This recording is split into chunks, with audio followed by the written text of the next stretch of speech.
संजय राउत ने एकनाथ शिंदे सरकार पर सवाल उठाया है और उन्होंने कहा कि इस सरकार का कोई अस्तित्व नहीं है। महाराष्ट्र के अंदर बाढ़ के हालात बने हुए हैं, लेकिन वो कह रहे हैं कि गवर्नर कहीं पता नहीं चल रहे हैं। अब हालांकि संजय राउत जी को यह पता होना चाहिए कि जब एक चुनी हुई सरकार सत्ता में है, ऐसे में गवर्नर क्या करेंगे, लेकिन वो गवर्नर पर भी सवाल उठाते हैं क्योंकि उनको शायद इस बात की पीड़ा है कि गवर्नर के रहते ये सरकार कैसे बन गई। उनके हस्तक्षेप के बाद उन्होंने एकनाथ शिंदे को कैसे शपथ दिला दी। ये इस वजह से शायद उनको राज्यपाल को घेरना ऐसा लगता है कि उनको बोलना चाहिए और इसलिए उन्होंने बोला। और वो बोल रहे हैं कि महाराष्ट्र में फिर से लॉकडाउन लगाने की स्थिति पैदा हो गई है क्योंकि हैजा फैल रहा है। ये बात अलग है कि जब लॉकडाउन लगाने की बात थी महाराष्ट्र के अंदर, तब वहां रिश्वत दे करके पुलिस और उनके मंत्रीगण वो जो है बार और होटलों को इजाजत दे रहे थे खोलने की। ये बातों का अब खुलासा हो रहा है, लेकिन संजय राउत हैं, बयान के लिए हमेशा जाने जाते हैं। उन्होंने बयानबाजी की और लेकिन एक बात बताऊं कि वो जब अपने पहले नागपुर दौरे पर गए तो नागपुर में उन्होंने पत्रकारों से बात की और पत्रकारों से बात करते हुए उन्होंने इस बात का जवाब भी दिया कि वो जो उनके ऊपर आरोप लगे हैं कि इनकी वजह से, संजय राउत की वजह से ये स्थिति हुई कि शिवसेना में दो फाड़ हुए, एकनाथ शिंदे उद्धव ठाकरे से अलग हुए। इसके पीछे यदि कोई व्यक्ति है वो एनसीपी के अलावा दूसरे हैं संजय राउत। इस पर उन्होंने उत्तर दिया और उन्होंने कहा कि जिस तरह से ये विधायक अलग हुए इनका कोई अस्तित्व नहीं है और मैं अगर एकनाथ शिंदे गुट के पक्ष में बोलता तो मैं उनका प्रवक्ता कहलाता, लेकिन मैं शिवसेना का प्रवक्ता हूं और इसलिए मैं उद्धव ठाकरे के साथ खड़ा हुआ और उनका पक्ष मैंने रखा है। मतलब वो इसका मतलब क्या कहना चाहते हैं, अपने बारे में उन्होंने कोई उत्तर नहीं दिया। जो पत्रकार पूछ रहे थे कि आपकी वजह से, बयानबाजी की वजह से जो शिवसेना के विधायक हैं और सांसद हैं वो नाराज हैं, इस पर वो स्वीकार करने को तैयार नहीं है। वो ये मानने को तैयार नहीं है कि इस सरकार में जब 2.5 साल उद्धव ठाकरे मुख्यमंत्री रहे थे, उस समय एनसीपी ने जो गड़बड़ियां की हैं, यहां तक कि जो अपने विधायक हैं शिवसेना के, वो जो आरोप लगा रहे हैं कि हमारे कोटे का फंड भी नहीं दिया गया और एनसीपी को फंडिंग ज्यादा की गई, यानी महाराष्ट्र सरकार का जो फंड है वित्त मंत्रालय के द्वारा विभाजित होना है, उसमें सबसे ज्यादा अगर विधायकों को फंड दिया गया तो वो एनसीपी को दिया गया, शिवसैनिकों को नहीं दिया गया। इसके कारण से आक्रोश था, उनके काम नहीं हुए इसको लेकर के आक्रोश था। लेकिन संजय राउत जो है बार बार एक बात और रिपीट कर रहे हैं। वो कह रहे हैं कि देखिए ये जो सब कुछ हुआ ये तो भारतीय जनता पार्टी ने शिवसेना को खत्म करने के लिए कहा। मतलब एक बार फिर से उन्होंने भारतीय जनता पार्टी पर ही दोष मढ़ने की कोशिश की है और उन्होंने ये भी कहा कि मुझ पर भी सरकार गिराने का दबाव बनाया गया। मैंने इसकी शिकायत वेंकैया नायडू को लिखित में की है। आखिरकार संजय राउत क्या कहना चाहते हैं कि ये जितना शिवसेना का क्राइसिस है अंदर का, इसके लिए भारतीय जनता पार्टी दोषी है। ये जो सरकार महाराष्ट्र में गिरी और एकनाथ शिंदे मुख्यमंत्री बने, इससे अभी तक वो झटके से नहीं बाहर आए हैं और उनको अभी भी ये नहीं तसल्ली हो रही है कि एक शिवसैनिक के बजाय दूसरा शिवसैनिक बैठ गया तो अल्टीमेटली बैठा तो शिवसैनिक ही है, मुख्यमंत्री तो शिवसेना का ही है। अगर उद्धव ठाकरे के बजाय एकनाथ शिंदे मुख्यमंत्री हो गए तो इसमें उन्हें दिक्कत क्या है? क्या केवल एक परिवारवाद शिवसेना में बनकर रहेगा, चलकर रहेगा? परिवारवाद होना जरूरी है क्या? ठाकरे परिवार में जन्मे हुए बच्चे कि भाई अभी तो बाला साहब ठाकरे की संतान उद्धव ठाकरे, फिर उसके बाद आदित्य ठाकरे, क्या ये परंपरा से हटकर अगर एकनाथ शिंदे जैसा शिवसेना का एक कार्यकर्ता जो एक साधारण परिवार में जन्मा, मेहनत की, शिवसेना के लिए मेहनत की, लोगों के लिए काम किए और वो अपने बल पर आगे आ रहा है, ये परंपरा क्या उनको ठीक नहीं लग रही है? लेकिन लगता है संजय राउत केवल एक परिवार से बंधे हैं और उस परिवार की बात वो शिवसेना की कर रहे हैं। लेकिन केवल और केवल अगर वो बात ये करते कि मैं शिवसेना का प्रवक्ता हूं और चिंता करते कि शिवसेना को एक कैसे रखा जाए, तो अपनी बयानबाजी पर कंट्रोल रखते हैं। एकनाथ शिंदे को जिस तरह से उन्होंने अपमानजनक शब्दों का इस्तेमाल करते हुए कई बार उटपटांग बातें कही हैं, बागी विधायकों को वो जो नाराज होकर गए उनको गद्दार कह दिया, उनको पता नहीं क्या क्या कह दिया, मैं बोल नहीं सकता, वो अपशब्द बोले हैं। तो इससे दूरियां बढ़ी हैं और भारतीय जनता पार्टी का, जिसका कोई रोल इसमें नहीं है, बार बार उसको दोषारोपण करके ये संजय राउत अपनी तरफ से ध्यान हटाने की कोशिश जरूर कर रहे हैं, लेकिन इसमें कामयाबी नहीं मिलेगी, क्योंकि जनता है जो सब जानती है, सब समझती है। और शिवसेना के भी जो शिवसैनिक हैं, विधायक हों या सांसद हैं या जो निगम पार्षद हैं, क्या वो सबके सब अज्ञान है? बीजेपी ने उन्हें भड़काया और वो भड़क गए।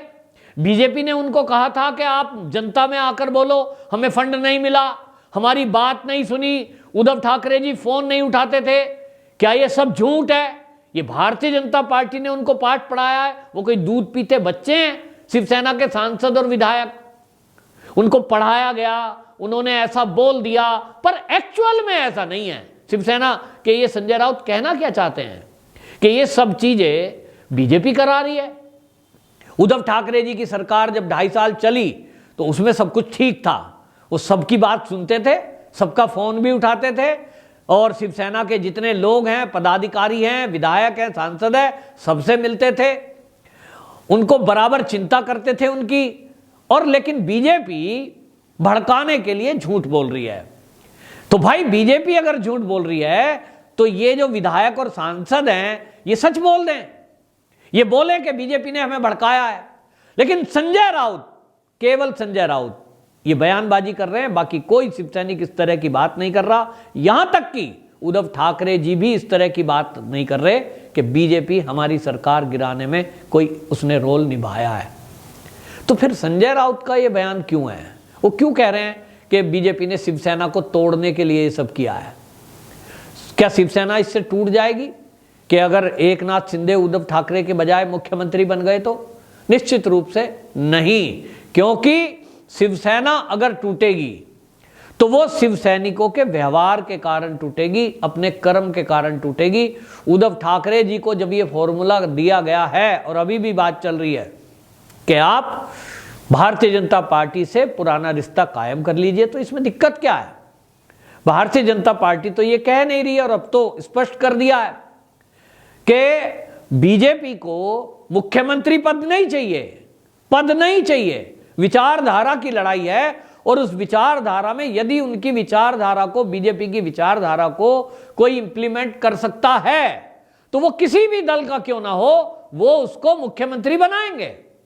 यहां महाराष्ट्र में तो एकनाथ शिंदे को बनाया है, लेकिन आप असम में देख लीजिए, वहां तो कांग्रेस का था, जो वो पहले कांग्रेस में रहे, हेमंत बिस्व शर्मा, उनको बीजेपी में शामिल किया गया और आज वो मुख्यमंत्री है।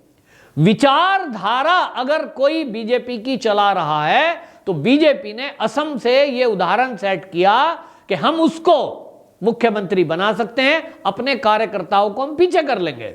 इतना बड़ा त्याग कोई और संगठन कर नहीं सकता, ये केवल बीजेपी कर सकती है।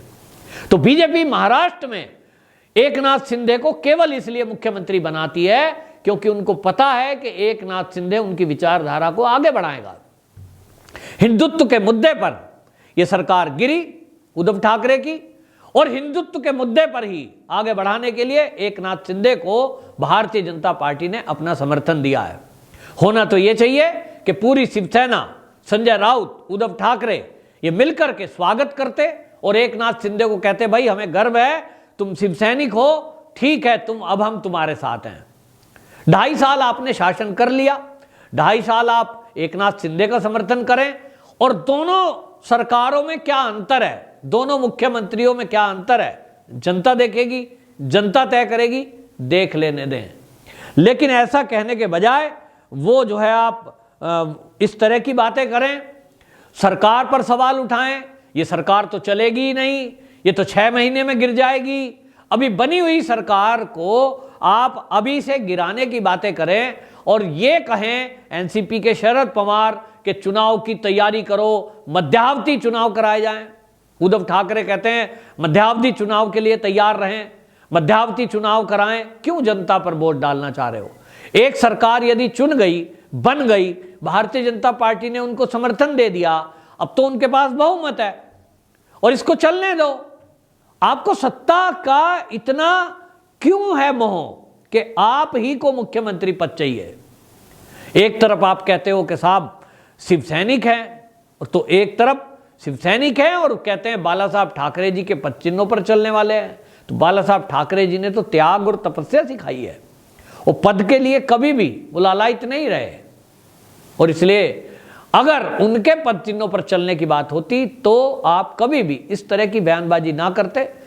और इस बयानबाजी के कारण जो हुआ है इसको सुधारने की कोशिश संजय राउत करते, सबके साथ मिलकर बैठते। और अभी भी वो बयान तो दे ही सकते हैं मीडिया में आकर के कि भाई अगर किसी को कोई दिक्कत है तो मैं उनसे बात करने को तैयार हूं, लेकिन बजाय उसके हम दोष दूसरे पर रखें, दूसरे पर दोष मढ़ते हुए अपने को क्लीन चिट खुद ही दें कि हमारा कोई दोष नहीं है, या तो उनका दोष है जो टूट कर गए हैं एकनाथ शिंदे के साथ, उनका तो कोई अस्तित्व है नहीं। तो जब अस्तित्व ही नहीं है तो आप डर क्यों रहे हो?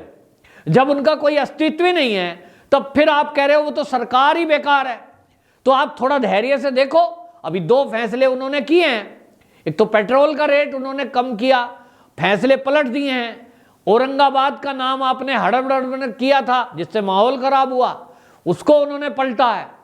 आरे मेट्रो प्रोजेक्ट का मामला पलट दिया और जनता एकनाथ शिंदे जी के फैसले से खुश है। तो क्या आपको जनता के व्यूज पता नहीं चल रहे हैं? ये सब चीजें समझने की हैं, देखने की हैं। संजय राउत जी का ये बयान हालांकि ये बता रहा है कि किस तरह से वो हताश हैं और उनको अब लग रहा है कि अब सरकार तो बन गई है, तो अब बयानबाजी देने के लिए उनके पास बची है। और अभी भी वो अपनी गलती मानने के बजाय सारी गलती भारतीय जनता पार्टी और एकनाथ शिंदे गुट की बताने में लगे हुए हैं। तो आत्मचिंतन और आत्ममंथन जब तक नहीं करेंगे, जब तक शिवसेना को बचाना मुश्किल है। वंदे मातरम।